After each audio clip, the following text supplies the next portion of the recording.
بسم اللہ الرحمن الرحیم۔ حضرت انس رضی اللہ تعالی عنہ سے روایت ہے کہ نبی کریم صلی اللہ علیہ وسلم کے مبارک بال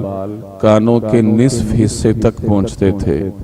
یہ شمائل ترمذی کی روایت ہے۔ اللہ جل جلالہ نے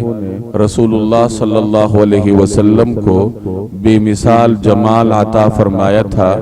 چنانچہ آپ صلی اللہ علیہ وسلم کے مبارک جسم کا ہر عضو خوبصورتی اور جمال میں بے مثال تھا۔ نبی کریم صلی اللہ علیہ وسلم کے مبارک بالوں کے اوصاف مختلف صحابہ کرام نے اپنے اپنے انداز سے نقل کیے ہیں۔ آپ صلی اللہ علیہ وسلم کے بال نہ بالکل گھنگریالے تھے اور نہ بالکل سیدھے تھے، بلکہ ہلکا سا خم لیے ہوئے نہایت خوبصورت معلوم ہوتے تھے۔ اب بالوں کی لمبائی کتنی تھی تو مختلف صحابہ کرام نے مختلف مقدار بیان کی ہے۔ آج جو ہم نے روایت پڑھی ہے اس میں حضرت انس رضی اللہ تعالی عنہ نے رسول اللہ صلی اللہ علیہ وسلم کے مبارک بالوں کی لمبائی کی مقدار بیان کی ہے کہ نبی کریم صلی اللہ علیہ وسلم کے بال کانوں کے نصف حصے تک پہنچتے تھے، جبکہ بعض روایات میں دیگر صحابہ نے مختلف مقداریں بھی بیان کی ہیں۔ چنانچہ ایک روایت میں کندھوں تک کا بھی ذکر ہے کہ رسول اللہ صلی اللہ علیہ وسلم کے بال مبارک لمبائی میں کندھوں تک پہنچتے تھے، اور بعض روایات میں کان کی لو تک کا بھی ذکر ہے کہ کان کی لو یا اس سے کچھ نیچے ہوا کرتے تھے۔ تو یہ مختلف مقداریں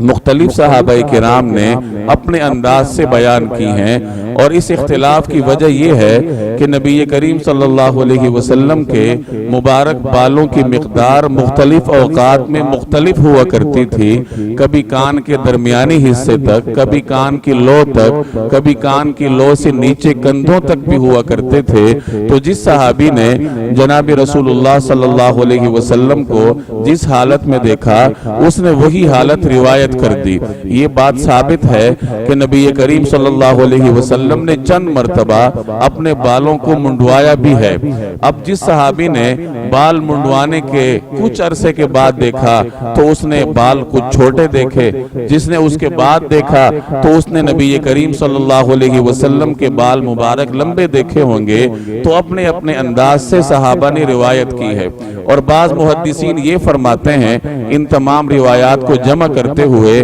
کہ دراصل صورتحال یہ تھی کہ رسول اللہ صلی اللہ علیہ وسلم کے سر مبارک کے اگلے حصے کے بال کان کے وسط تک پہنچتے تھے، اور سر مبارک کے درمیانی حصے کے بال کان کی لو تک پہنچتے تھے،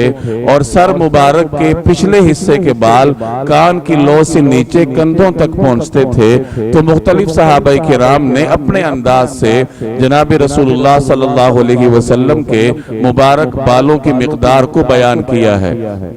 جہاں تک سفیدی کا تعلق ہے تو روایات سے معلوم ہوتا ہے کہ نبی کریم صلی اللہ علیہ وسلم کے مبارک بالوں میں سفیدی نہیں آئی سوائے کنپٹیوں کے کچھ حصے کے، کہ یہاں پر عمر کے اخیر حصے میں کچھ سفیدی نمودار ہوئی تھی، اور بعض صحابہ کرام نے رسول اللہ صلی اللہ علیہ وسلم کے سفید بالوں کی مقدار بھی بیان کی ہے۔ چنانچہ ایک صحابی نے 14 کا عدد بیان کیا ہے کہ نبی کریم صلی اللہ علیہ وسلم کے مبارک بالوں اور داڑھی مبارک کے کل 14 بال سفید ہوئے تھے، اور باقی سر مبارک کے بال اور داڑھی مبارک سیاہ تھی، اور بعض صحابہ کرام نے 17، 18 اور ایک روایت میں 20 کا بھی ذکر ہے کہ رسول اللہ صلی اللہ علیہ وسلم کے 20 بال داڑھی اور سر میں سے سفید ہوئے تھے، اور باقی حصہ سیاہ ہی رہا تھا۔ یہ نبی کریم صلی اللہ علیہ وسلم کی عمر مبارک 63 برس تھی، لیکن اللہ تبارک و تعالی نے آپ کے مبارک بالوں کی سیاہی کو برقرار رکھا، اور آپ صحابہ کرام کے عشق کا اندازہ لگائیں کہ اب صحابہ کرام نے اپنے اپنے طور پر نبی کریم صلی اللہ علیہ وسلم کے سفید بال گن بھی لیے تھے۔ کسی صحابی کو 14 نظر آئے، کسی صحابی کو 18 نظر آئے، کبھی بال ظاہر ہوتے ہیں کبھی چھپ جاتے ہیں۔ دنیا میں انسان کو اپنے والدین محبوب ہوتے ہیں، عزیز رشتہ داروں سے پیار ہوتا ہے،